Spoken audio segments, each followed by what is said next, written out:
So why is it that many cyclists out there struggle to lose weight with cycling as their predominant physical activity?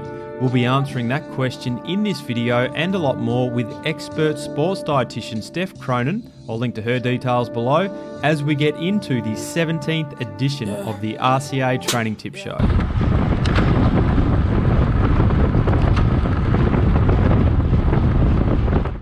Why do a lot of cyclists, not really lose much weight when they start cycling? It could be a million and one different things. I'll rattle off a couple of examples. So generally when people start exercising, they get hungry. So typically what you'll find is someone starts exercising, they'll start cycling, but they'll actually increase their energy intake as well. Right. So there's a social aspect of cycling, obviously. So they go out for a long Saturday morning or a Sunday morning ride, stop and have a coffee. With that coffee might Donuts. come a muffin, It might be a sausage roll, whatever it might be. Yeah. So all of a sudden, the extra calories that are being burnt cycling, it's just human nature to say, well, I've burnt all this energy, therefore I kind of deserve to go and eat. And this happens kind of subconsciously, as people aren't actively going out saying, I'm going to eat more because I'm cycling. It just kind of happens. You get hungry, you're in a social aspect, you typically will eat more after that training session. So your energy intake is usually increased when you start doing extra training as well. Yes. So that's one side of it. The other side is that depending on the intensity. So lower intensity cycling, even though you might be going for a number of hours, doesn't actually use a large amount of energy. Right. So it can do, but for most people, it's not an extra couple of thousand kilojoules or anything like that a day, or calories a day. Okay. Isn't lower intensity though the optimal fat burning zone that everyone talks about? Okay. But the key, the key thing to know about weight loss is you need to be in a calorie deficit. Okay. So even though we talk about fat burning zones and zones of training which are going to use more carbohydrates and more fat and things like that, yes, it's totally separate to weight loss. Okay. So we talk, that's what your body's being fueled at during that zone. Mm-hmm. However, for overall weight loss, we are just looking for a calorie deficit,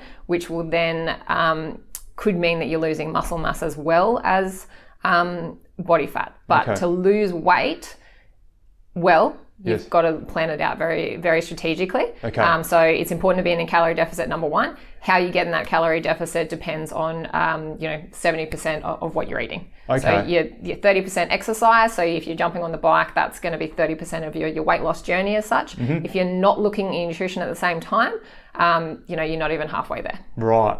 So is that a common mistake people make when they start cycling? They think that by cycling, they're going to lose weight. And that's only 30% of the pie, 70% is the nutrition. So they're not actually focusing on what they eat off the bike. So should they be calorie counting then? Is that what they should be doing? It's a slippery slope. So that can work well. What's important to understand about calorie counting is that there's a million and one different apps out there. There's still an estimation. Okay. So it's still based on averages of food. So, you put in an apple, it's still based on an average calorie of that apple. Okay. So, the data suggests that tracking via calorie apps can be up to 30 to 50% out of what you're actually eating. Okay. So that's also needs to take into consideration if someone's doing it accurately. So when you're calorie counting, for it to be accurate, you've got to include absolutely every single thing that you're eating, all the oils that you might cook with, the sauces, any other fluids other than water. So it does get very, very draining. And I think going down that road, you've got to be very committed, but you've also got to be mindful that it takes out the fun side of eating as well. Absolutely. Sometimes. So it is a slippery slope. I don't encourage it all the time. There are certain clients that I'll specifically ask to do that, and then there's other people that I will get to basically just keep a record of what they're eating. So a written record, what they've been eating, when they're training, how they're feeling. And if you start writing that on paper and having a look at that each day or each week, that's going to give you a really good idea of what you're doing. When are you over consuming on sugar, when are you over consuming on alcohol, or different things like that. I would always encourage someone to seek a professional, to seek advice from a professional, particularly a sports dietitian, if they're going to be doing a lot of exercise, because at least then they can look through the nitty gritty. Okay. Because there's another, they might be eating too little and training too much, yes, and that can actually lead to the body essentially being resistant to body fat changes. Yes. Okay. Interesting. The other side of that is how people are judging if they're losing weight as well. So if they're relying purely on the scales, it's not a very accurate representation of body fat as such. If people are doing cycling, they're doing a lot of resistance training with that as well. So if they're doing a lot of hills and things like that, they're probably building a little bit of lean muscle at the same time, which if they're increasing lean muscle but losing body fat, the scales might be staying exactly the same. Yes. And that's going to be, leading to them thinking that they're not losing weight when actually they are losing body fat. It's just not scale weight as such. Okay, interesting. Yep. So what's some steps that people can make? Let's just say they're not prepared to go see an expert yet, but they want to lose some weight. Yep. What are the top 3-5 things they can do with, say, protein and carbohydrate intake and all those things? So number one, definitely protein. Okay. So essential for maintaining lean muscle as well, because I guess when most people are trying to lose weight, they're probably referring to body fat as opposed to weight as such. Okay. Not many people come in saying I need to lose muscle. Okay. Particularly for cyclists who still want to keep that sort of power aspect of cycling. So when you're trying to lose body fat, super important that you're having enough protein throughout the day.